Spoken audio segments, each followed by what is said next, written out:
Hello friends, আপনার mobile যদি খুবই স্লো এবং হ্যাং হয়ে থাকে তাহলে কীভাবে এটাকে ঠিক করবেন। তো বন্ধুরা, আপনার ফোন যদি খুব স্লো কাজ করে, তো আপনার ফোন যদি খুবই স্লো হয়ে থাকে এবং এটাকে স্পিড করতে চান তাহলে কিন্তু এই ভিডিওটা আমাকে দেখতে হবে। তো বন্ধুরা, মোবাইলটাকে ফাস্ট করার জন্য কী করতে হবে, আপনাদেরকে একটি ছোটো একটা সেটিংস করতে হবে। সেটিংস কিন্তু আপনার মোবাইলের মধ্যে আছে, আপনারা কিন্তু জানেন না। তো চলো বন্ধুরা, দেখে দিচ্ছি এই সেটিংসটা কীভাবে করবেন। তো সেটিংসটি করানোর জন্য আপনাকে কিন্তু যেতে হবে ক্রোম বাজারে। তো ক্রোমে গিয়ে এখানে সার্চ করবেন, সার্চ অপশানে ক্রোমে গিয়ে এখানে সেটিংসে চলে যাবেন। সেটিংস আইকনে এই সেটিংসে ক্লিক করবেন। সেটিংসে ক্লিক করার পর আপনার কাছে এরকম একটা ইন্টারফেস চলে আসবে, যেখানে দেখতে পাবেন নিচে, একদম নিচে চলে আসবেন। নিচে আসার পর আপনি দেখতে পাবেন লেখা আছে এখানে সাইড সেটিং। তো এই সাইড সেটিংয়ে ক্লিক করবেন।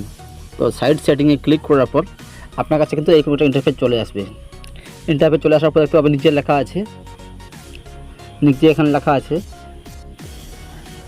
Data stored. তো এখানে ক্লিক করবেন। এইখানে ক্লিক করার পর আপনার কাছে কিন্তু এরকম ইন্টারফেস চলে আসবে।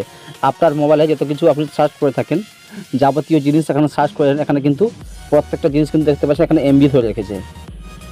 তো বন্ধুরা, এখানে দেখতে পাচ্ছেন এখানে কিন্তু প্রত্যেকটা সার্চ অপশানে দেখতে পাচ্ছেন এখানে এমবি খেয়েছে। দেখতে পাচ্ছেন 200 এমবি, 300 এমবি, 400 এমবি করে খেয়ে নিয়েছে। তো বন্ধুরা, এটা থেকে মুক্তি পাওয়ার জন্য, হ্যাংয়ের থেকে, তাহলে কী করবেন, এটাকে ফার্স্ট দেখতে পাচ্ছেন নিচে লেখা আছে ডিলিট অল।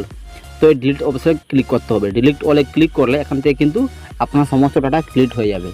আপনার সার্চ হিস্ট্রিতে যা ডেটা সেভ হয়েছিল সেগুলো কিন্তু ডিলিট হয়ে যাবে। তো তার ফলে কী হবে, তার ফলে আপনার ফোন কিন্তু খুবই ফাস্ট এবং স্মুথলি কাজ করবে। তো বন্ধুরা, এই ছিল আজকের ভিডিও, ছোট্ট একটি ভিডিও। যদি ভিডিওটি দেখে যদি আপনি উপকৃত হয়ে থাকেন তাহলে ভিডিওতে লাইক করবেন, শেয়ার করবেন, এবং চ্যানেলে নতুন হয়ে থাকলে চ্যানেলে লাইক, শেয়ার অ্যান্ড সাবস্ক্রাইব করতে ভুলবেন না। তো বন্ধুরা, এই ছিল আজকের ভিডিও। তো চলো বন্ধুরা, দেখা হচ্ছে একটি নেক্সট ভিডিওতে।